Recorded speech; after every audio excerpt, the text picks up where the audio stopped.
गुप्त रहस्य गांव से कुछ ही दूर एक घना जंगल था। लोग कहते थे कि वहां एक राजा का छुपा खजाना है जिसे किसी ने आज तक नहीं पाया। कई लोग गए, लेकिन कोई लौटकर नहीं आया। गांव में तीन दोस्त रहते थे, अर्जुन, रवि और समीर। तीनों को रोमांच बहुत पसंद था। जब उन्हें इस खजाने के बारे में पता चला तो वे खुद को रोक नहीं सके। अर्जुन ने कहा, अगर ये सच है तो हम तीनों इतिहास बना सकते हैं। रवि ने नक्शा उठाते हुए कहा, लेकिन यह कोई आसान काम नहीं होगा, जंगल खतरों से भरा है। समीर थोड़ा डरते हुए बोला, मुझे नहीं लगता कि यह सही आइडिया है, कहीं हम भी गायब हो गए तो। लेकिन आखिरकार तीनों ने फैसला किया कि वे जंगल के रहस्य को सुलझाएंगे। खजाने की खोज शुरू सुबह सुबह। तीनों ने अपना सामान बांधा, रस्सी, मशाल, चाकू और नक्शा। जब वे जंगल में घुसे तो ठंडी हवा और अजीब चुप्पी थी। पेड़ों की टहनियां हिल रही थीं और दूर किसी उल्लू की आवाज आ रही थी। रवि ने नक्शे को गौर से देखा। हमें पहले इस नदी तक पहुंचना होगा और फिर गुफा ढूंढनी होगी। वे धीरे धीरे बढ़ने लगे। हर कदम के साथ जंगल और घना हो रहा था। तभी एक अजीब आवाज आई। झाड़ियों में कुछ हिला। समीर डरकर बोला, कोई कोई है वहां? अर्जुन ने झाड़ी के पास जाकर देखा और अचानक एक विशाल अजगर उनके सामने आ गया। अर्जुन ने जल्दी से मशाल उठाई और सांप की ओर बढ़ाया। आग देखकर सांप फुफकारता हुआ पीछे हट गया और झाड़ियों में गायब हो गया। ये जंगल सच में खतरनाक है, रवि ने गहरी सांस लेते हुए कहा।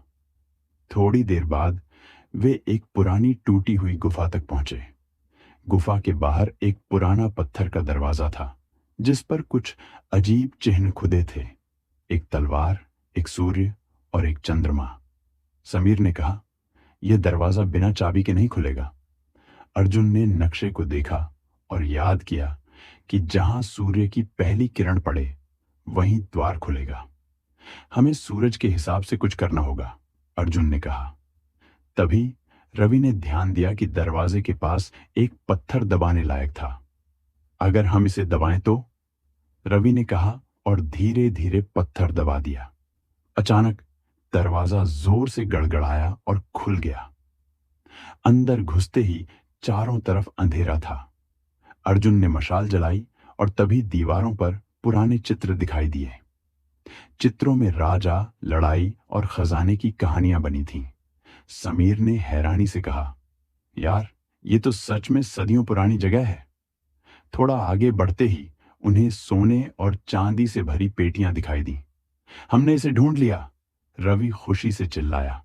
लेकिन तभी एक जोरदार आवाज आई, तुम्हें नहीं लेना चाहिए था। तीनों ने पीछे मुड़कर देखा।